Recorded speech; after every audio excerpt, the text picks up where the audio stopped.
Hi, this is Drew from SkinnyArtist.com, and welcome to video number 3 in our series about creating a website that doesn't completely suck. Now, in this video, we're going to be talking about web hosting, what it is, what you need, and how to find a good one. Now, in the previous video, we talked about the importance of choosing a website domain and how your domain can either help or destroy your online reputation. If you've already watched the video and filled out the Make Sure Your Domain Doesn't Suck worksheet, you're in the right place.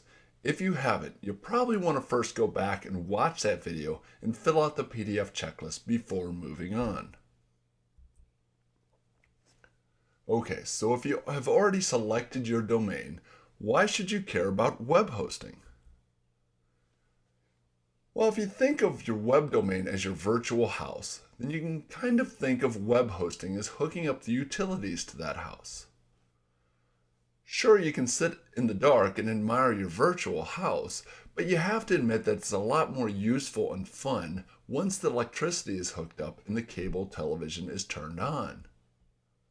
In other words, a web host connects your website domain with the rest of the World Wide Web. You have to remember that the internet is basically just a bunch of computers that have been connected together.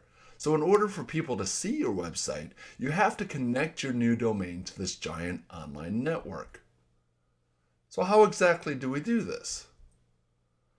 Well, if you do a Google search for web hosting, you'll see that there's no shortage of choices available. In fact, there are currently over 400 million results. The problem is that sometimes it's hard to tell which of these web hosting companies are reputable and which ones are simply some shady guy living in a basement trying to resell some space on his outdated web server. Don't freak out about the thought of having to wade through thousands of crappy web hosting companies and trying not to get ripped off in the process. In this video, we're going to give you the information that you'll need in order to choose a reliable web hosting company. And then if you're interested, I'll even give you a few that I personally use and recommend at the end of this video. So what exactly are we looking for in a web hosting company, and how can we tell a good one from a bad one? Just like anything else when you're shopping online, you're going to want to take some time to compare prices, compare features, and then see which web hosting company fits your needs the best. First of all, you have to think about how you are planning on using your new website. Are you planning on having a lot of pictures, audio, or video on your website? If so, how much monthly bandwidth does your web hosting account provide you with? Are you going to have PDF or MP3 downloads of your latest ebook or podcast? Or are you simply looking to set up an online blog or photo gallery? Does it already have the software installed that you'll need in order to run website creation programs like Drupal, Joomla, or WordPress? And how many different subdomains, FTP, and email accounts does this web hosting company allow you to have? And of course, how much is all of this going to cost you? In order to help you answer some of these questions and compare all of the different features these web hosting companies offer, we've created a handy-dandy make sure your web host isn't ripping you off PDF checklist that you can download and print off below. Now, there are a few key terms that you'll want to keep in mind while you're out researching and comparing all of these different web hosting companies. The first term is bandwidth, which is how much data is being sent to and from your website. You see, every time someone visits your website, pulls up an image, or downloads a document, that requires bandwidth. Generally speaking, websites with a lot of images, audio, or video content are going to require a lot more bandwidth than a website that is primarily text-based. The next thing that you're going to want to notice is the amount of online storage you get with your web hosting account. This is how much room you are giving to store all of your online stuff. If you plan on using a lot of images, audio, or video, this again could potentially become an issue. One of the questions I'm often asked is the difference between dedicated versus shared website hosting. Well, a dedicated server has its advantages, such as the ability to use SSL encryption and not having to worry about your IP address getting banned because some idiot who is sharing your web server is doing something he shouldn't be doing. Shared hosting, on the other hand, just means that other people will be sharing space with you on one physical web server machine. That doesn't mean that the people you are sharing a web server with are going to have access to any of your stuff, however.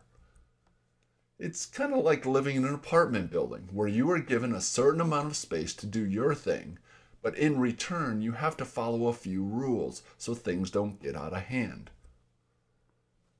And there's really nothing wrong with using shared website hosting. Remember that you can always upgrade to a dedicated server later if you need to. But unless you're running dozens of websites that are getting absolutely crushed with traffic, shared hosting is probably the way to go. One thing that you do have to keep in mind, however, is that you can't usually install or change the software the web server uses on a shared hosting account. So you're going to need to know up front if it already has what you're going to need to run the programs that you want to run. So what kind of software does your web server need to have installed? Well, this kind of depends on what type of software you want to install or use for your website.